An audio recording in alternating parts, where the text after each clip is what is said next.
menentukan siapapun yang menjadi pemimpin kita ke depan.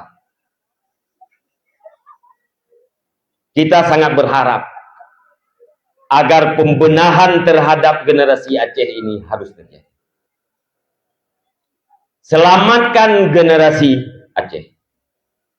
Dengan apa kita selamatkan? Dengan pendidikan. Saya mohon maaf, pendidikan formal hari ini belum bisa memberi jawaban terhadap keselamatan generasi kita. Saya mohon maaf kepada para advisor, para bapak-bapak, ibu guru, bapak guru, saya mohon maaf. Dan kita semua harus mengakui bahwa pendidikan yang ada di lembaga pendidikan hari ini, katakanlah SMP, SMA, belum bisa memberi jawaban terhadap akhlak anak-anak kita dalam kehidupan dunia ini. Artinya, yang terlibat dalam narkoba, dia punya ijazah. Benar nggak?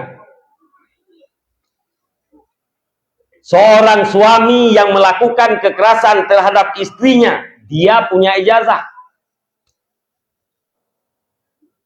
Seorang istri yang zalim terhadap suaminya, dia juga punya ijazah. Seorang anak yang membunuh orang tuanya, dia juga punya ijazah. Di saat dia punya ijazah, itu bertanda dia sudah keluar dari lembaga pendidikan. Kalau memang dia keluar daripada lembaga pendidikan, seharusnya yang terjadi adalah dia itu anak yang terdidik. Apa artinya anak yang terdidik? Anak yang berakhlak. Orang yang berakhlak, anak yang berakhlak, itulah anak yang bertakwa. Anak yang bertakwa adalah anak yang melakukan seluruh perintah Allah dan meninggalkan seluruh larangan Allah. Inilah pendidikan yang diharapkan untuk generasi Aceh ke depan. Bagaimana caranya generasi Aceh, anak-anak kita di Aceh, tamatan SMA itu sudah selesai ilmu farduinnya.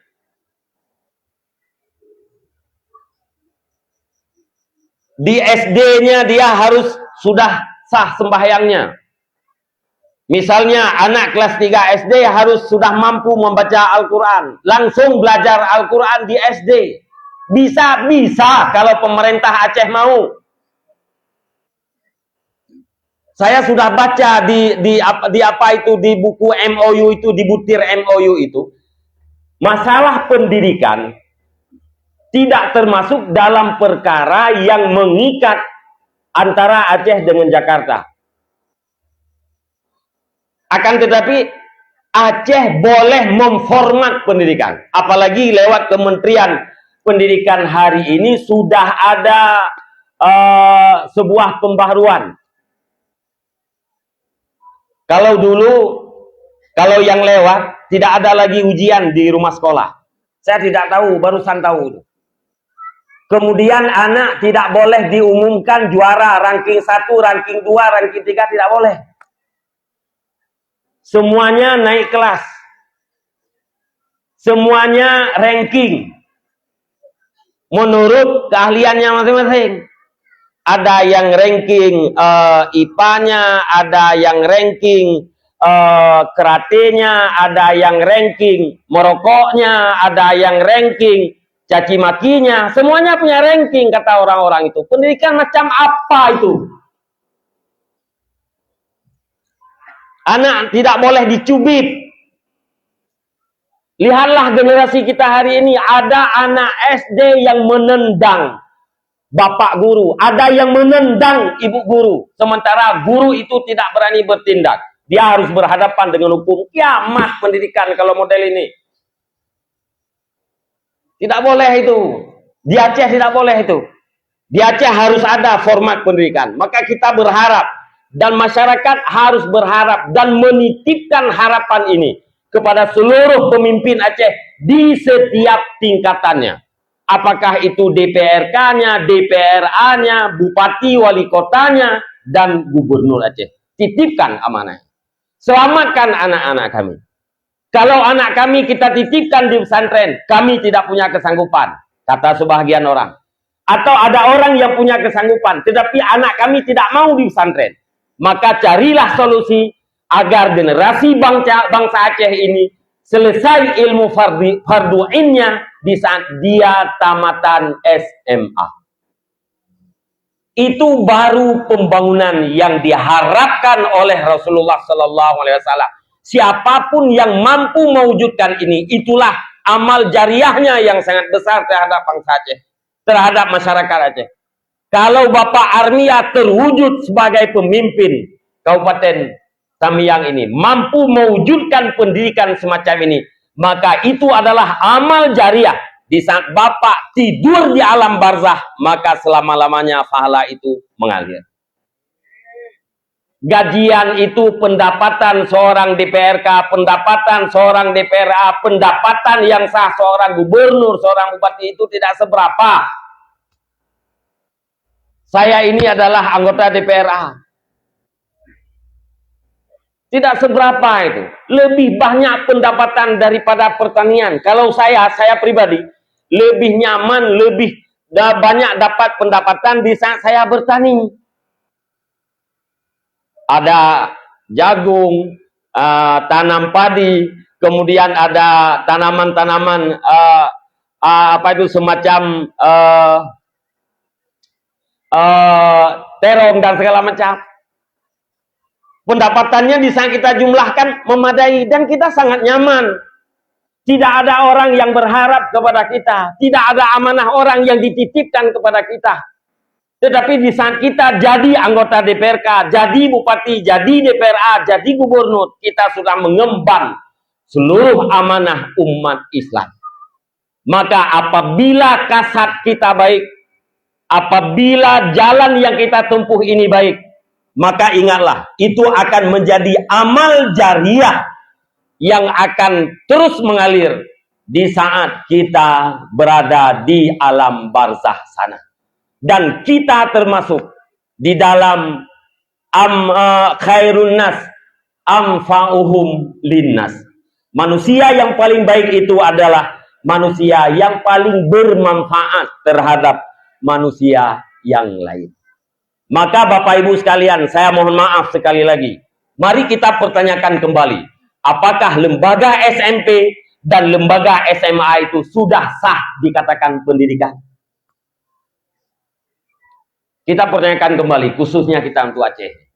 Dan apabila Aceh sukses merombak, memformat sebuah pendidikan, saya yakin orang di luar Aceh juga akan ikut. Karena semua masyarakat rakyat Indonesia hari ini mengaku bahwa generasi kita hari ini hancur-hancuran.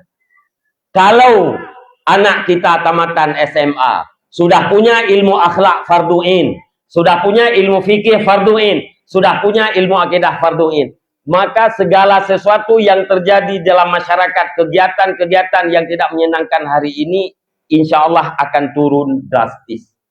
Mereka tidak akan memfitnah. Kenapa tidak memfitnah? Karena ilmu akhlak fardu'innya selesai. Mereka tidak akan dengki. Mereka tidak akan mencaci. Mereka tidak akan menyebarkan aib. Mereka tidak akan menyebarkan maksiat, menampakkan maksiat. Pada saat itu kehidupan di tiap-tiap kampung akan nyaman dan damai. Masyarakat saling memperbaiki, tidak saling menyerang. Masyarakat saling mengakui kelebihan orang lain dan saling memperbaiki kekurangan dirinya dan kekurangan orang lain. Kenapa saya mempertanyakan lembaga pendidikan yang ada hari ini SMP dan SMA itu sah dikatakan lembaga pendidikan? Karena secara umum memang sudah sah. Kenapa? Di saat kita katakan lembaga pendidikan, pasti di situ ada pendidiknya, guru sudah ada. Kemudian anak didiknya, siswa ada. Bahan didikannya, kurikulum ada. seharusnya tamat SMP atau tamat SMA, lahirlah anak-anak yang terdidik, yaitu anak yang berakhlak, yakni anak yang bertakwa, anak yang melakukan perintah dan meninggalkan larangan. Saya tanya kepada ibu-ibu sekalian, anak ibu yang tamatan SMA, kira-kira sembahyang enggak?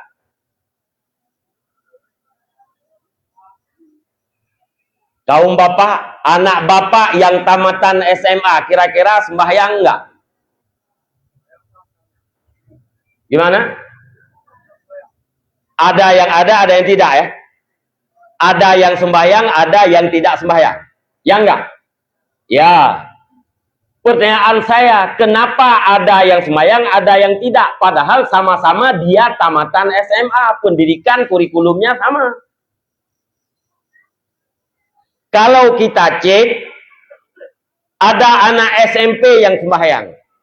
Kita periksa, rupanya karena dua orang tuanya di rumah orang yang salat. Maka dia mendoktrin, mengajar anak-anaknya agar salat. Kemudian ada anak SMA yang salat 5 waktu. Kita cek orang tuanya tidak salat. Cuma karena dia pulang sekolah masuk ke pesantren, malamnya di pesantren, gara-gara pelajaran di pesantren, maka dia salat. Pelajaran yang ada di pesantren itu bukan kurikulum, tapi co-kurikuler. Yang saya maksud, adakah anak kita yang takut terhadap Allah karena dia mengerti matematiknya? Karena dia mengerti IPA-nya, karena dia mengerti IPS-nya, karena dia mengerti PM-nya. Itu yang saya maksud. Maka apabila kita cek kurikulum yang ada pada kita hari ini, secara umum Indonesia, pengetahuan yang ada di sekolah itu tidak digunakan dalam kehidupannya sehari-hari, dan pengetahuan yang ada di sekolah itu tidak bisa melahirkan uang. Beda dengan pendidikan yang ada di luar negeri. Beda. Orang yang sukses dalam bisnis, dia tidak punya ilmu di sekolah. Atau boleh jadi dia kuliahnya di ekonomi. Tetapi di saat dia berbisnis, dia tidak menggunakan ilmu yang ada di kuliahnya. Di saat dia memberikan pelajaran kepada orang yang lain, yang diberikan adalah pengalamannya, bukan pendidikan yang sudah pernah dia tuntut. Maka karena itu Bapak Ibu sekalian, mari sekali lagi kita berharap kepada seluruh pemimpin Aceh, legislatif, eksekutif, di semua tingkatan. Perbaikilah pendidikan anak-anak kita, agar anak kita ini selamat dari dekadensi moral, agar anak-anak kita ini selamat daripada narkoba, dengan segala macam bentuk narkobanya, dan selamat daripada segala kejahatan. Tanpa perbaikan lewat pendidikan, jangan bermimpi akan mewujudkan generasi-generasi yang baik. Bapak jangan berharap anak Anda akan berbakti kepada Anda tanpa pengetahuan agama. Jangan berharap anak kita akan taat kepada Allah tanpa pendidikan agama yang memadai. Maka dengan pendidikan akan melahirkan sebuah pemikiran. Dengan pemikiran akan melahirkan sebuah sikap. Dan sikap itu akan melahirkan sebuah perilaku. Perilaku baik, perilaku tidak baik dilahirkan oleh sikap. Sikap ditentukan oleh pemikiran. Pemikiran ditentukan oleh pengetahuan. Pengetahuannya baik akan berperilaku baik. Pengetahuan tidak baik maka akan berperilaku tidak baik.